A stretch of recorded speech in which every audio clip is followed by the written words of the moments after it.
Morning, my name is Lori. Welcome to my channel. We are quilters. It is Upskill Monday, and today we are going to revisit a stitch that we talked about a long time ago. If you're new to my channel, welcome. If you are returning, thank you. Please, all of you, remember to like and subscribe to help my channel grow. Today we are revisiting the Lazy Daisy stitch.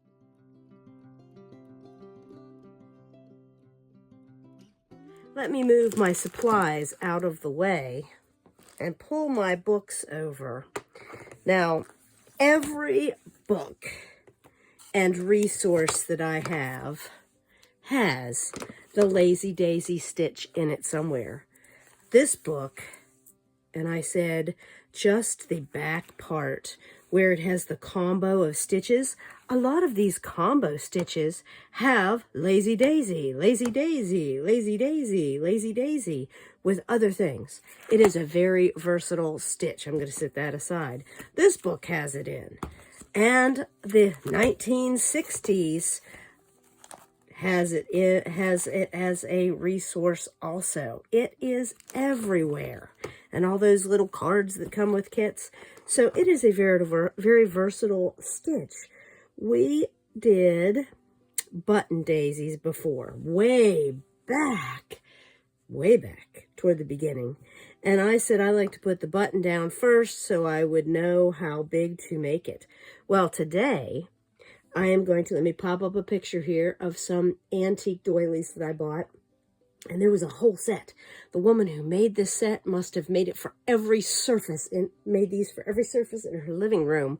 And they have these little purple flowers. Some of them are very simple with no centers and a very simple leaf.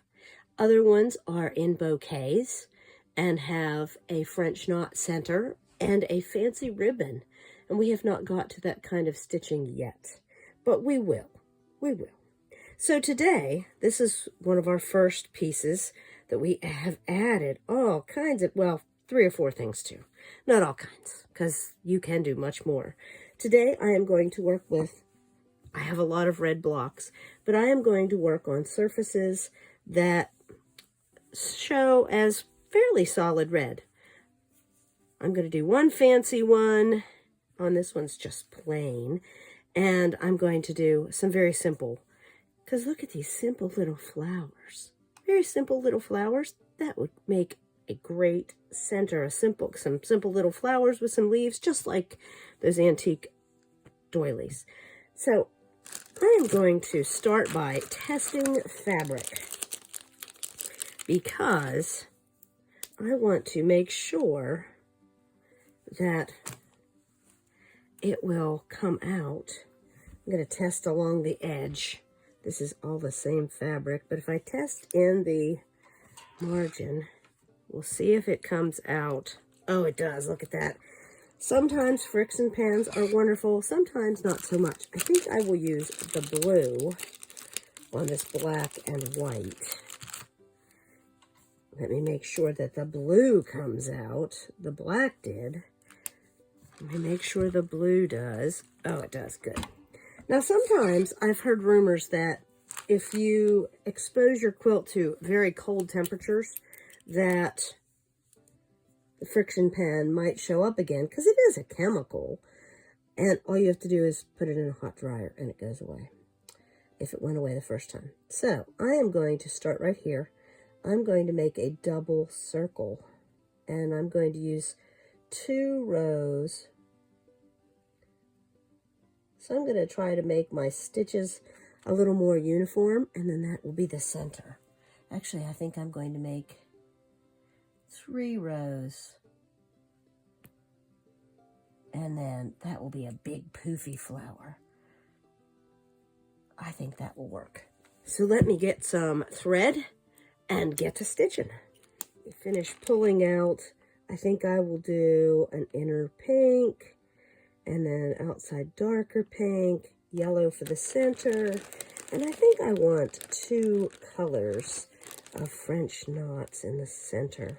So I think I will pull out, and this is just super scrappy stuff from a kit that Dan did. but it's still useful. There's plenty of it here. This will keep me busy for a while. And I have I have huge bags and boxes of stuff. Oh, this one's marked Kmart, 29 cents. It's been around for a while. So this was not from a kit. So I think I'll work on this. And as I was pulling those out, I decided to pull out the little scissors that were in my box of stuff. That's my travel box of supplies. Different colored threads and needles and pins. And I always wanted the fancy little pair of stork embroidery scissors. And if you look, they are very pointed and very sharp. Now, this pair I bought they were in a Ginger case, but they are not Ginger scissors, I do not believe. They are made in Pakistan. I don't believe they're Ginger scissors, but they are very sharp and very nice. So they ride along. And then I have, these both have a weight to them. Cheaper ones generally do not have as nice a weight to them. And this pair, this came from a yard sale thing again, and it is marked Fatima. I don't know what brand that is, but very nice and very sharp, even though it was, and this is the real Ginger pair, and they are marked made in Italy, and they have a nice heft and weight to them for what they are. These are the ones that belong in the leather sheath. And they are very nice and sweet. I think I'll just let these ones out for right now. As I get busy threading my needle, I'm starting with my outside ring. And that way, it'll look more like a natural flower. I am using an eye with a larger needle today, so I can use all 6 strands to make a lazy daisy stitch. And this is part of the reason I love this stitch. Like I said, I'm using a lazy man's thread, as my grandma would say. And this block is on a foundation. This stitch is very easy. You start at one spot, you make the loop, you go back down through near your second spot, come up at the outside, and then you'll make the stitch that tacks it and holds your lazy daisy loop. And then you'll come back to where you want your starting place to be. And there you have it, the lazy daisy stitch. Fantastic and easy.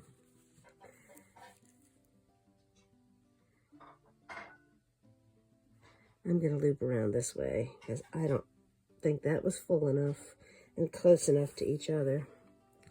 So there you have it, the lazy daisy stitch. Not much else to it. I'm going to try to fill those in a little closer to each other. And I still think I'm getting them too far apart because I want a beautiful full flower. I might have to go back and do some other stitch to fill out. That one's better.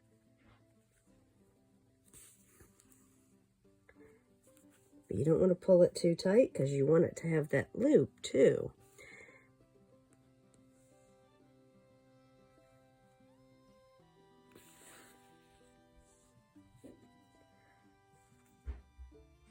I think that practice probably makes this perfect. So let me go do some stitches and I will be back in a few.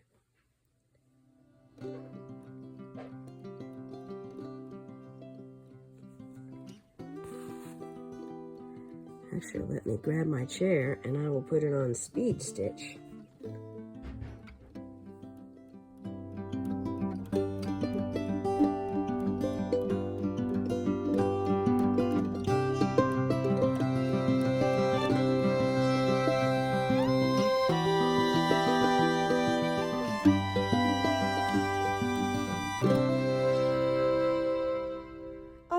going to use Lazy Daisy stitch and put a couple little leaves, but I've decided that I'm going to put some feather stitch to make this more dynamic and to cover more area. Now you remember we did feather stitch before, and it looks like a stitch that's probably easier to do if you do it towards yourself. So I put my thread down in, and then you work from left to right, if you remember. So you work one way, and this is a stitch that you can make wander around. It doesn't have to be straight if you want it to be straight. And I'm using 6 strands because I want the fullness of the thread. I don't want it to be dainty. I want it to really stand out on this boring white fabric so that it really has kind of a pop of color.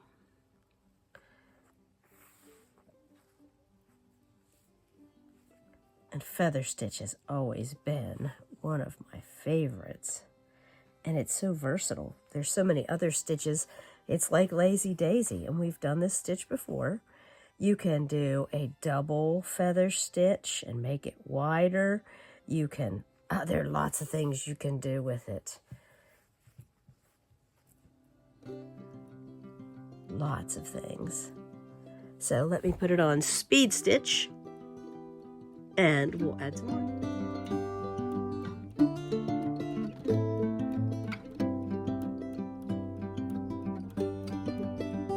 I decided after I put that lovely chain stitch on there, or feather stitch, I'm sorry, that I couldn't help myself. So I added some Lazy Daisy leaves. And that's not hard. It's the same Lazy Daisy stitch. I just put things off of the end points of the feather stitch. Went a little crazy, I will admit. And I think it would look better with French knots, like occasional French knots of color, like little flower buds. But it's the same stitch over and over again. And I hate it when the thread gets tangled like that. Oh, don't want that little thread in there. So there's my Lazy Daisy. And now it is a wonderful leaf. And I just go on down to the next point on the vine and do another Lazy Daisy, and it will fill it in nicely. And I just remember to work out from the same point. Beautiful little chain. And if it's too bare in the middle there, I can always add a leaf in that part too. Right there on the middle of the vine. I don't have to do just the end points.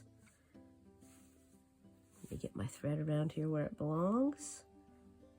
I can do one right there in the middle. Because this is what I know from looking at vines. They don't always have leaves in the same exact spot. They're not always uniform. And I can do another one right there. And before I know it, I will have filled in the whole vine. And if it looks too bare, like there's a big bare spot there, I can always add in a second leaf. It's my vine, I can do what I want.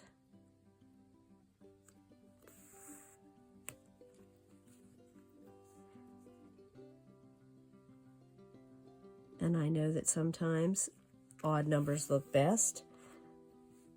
So I could add a third one if I wanted to, but I don't. 2 is plenty.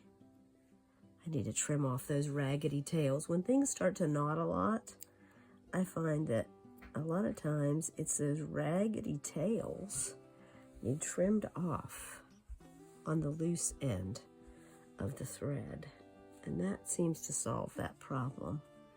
So let me put one last leaf. And I will be done with this side for right now.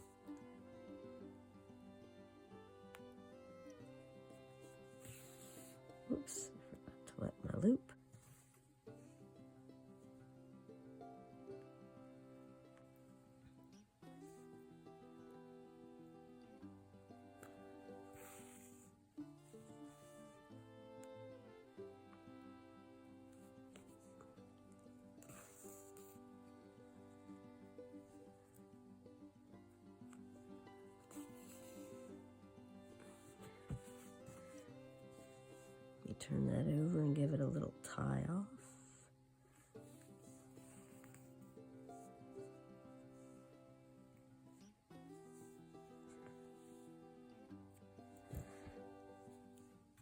And there we have the fanciest block that I am going to do today.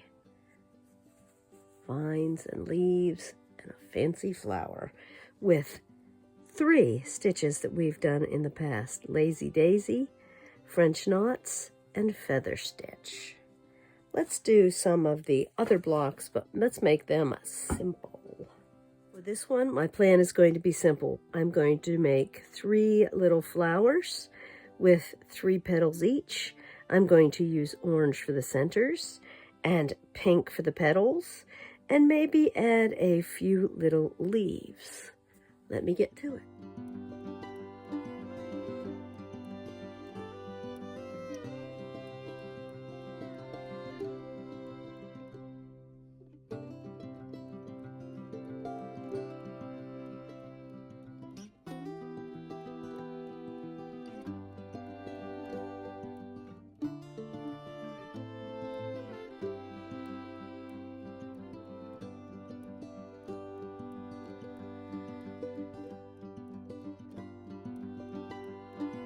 My plan for this block and this block are some yellow centered daisies with a couple green leaves. Simple, just like this one with the pink.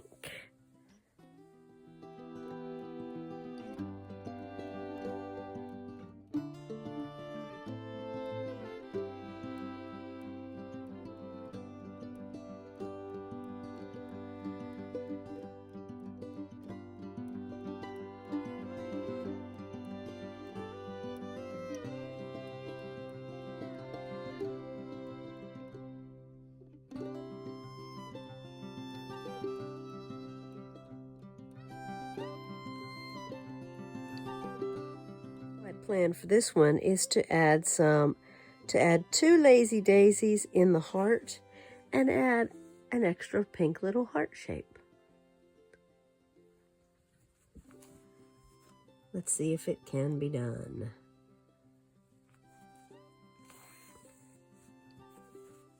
If it works, this will be incredibly cute.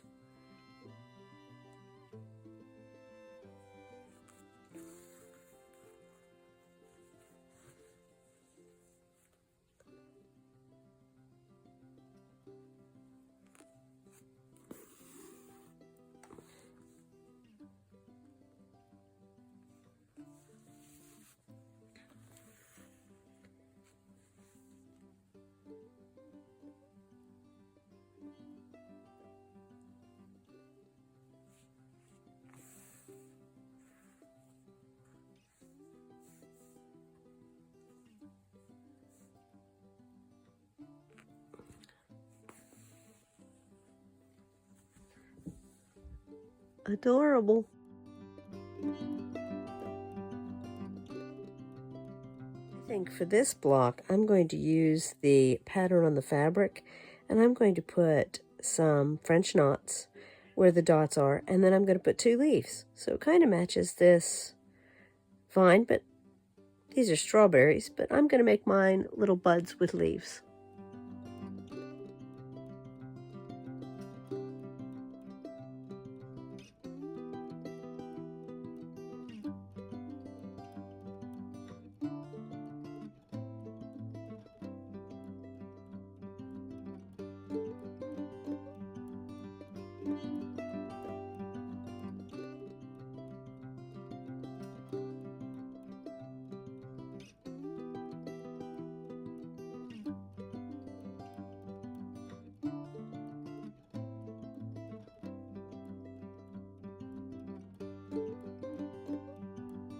Here are all my little enhancements for today. You'll notice that I did add some buttons and fancy buttons to these little buds, as well as other adornments.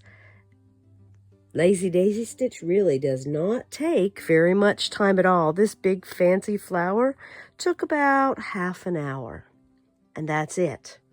And this took about half an hour. So if you need some calming stitching time, try it. You do get faster and better as you go. It's not hard to start with, but you'll never know unless you try. See you on Wednesday for Build a Block Wednesday. It is another friendship block. Thank you for watching. Please like and subscribe. Have a nice day.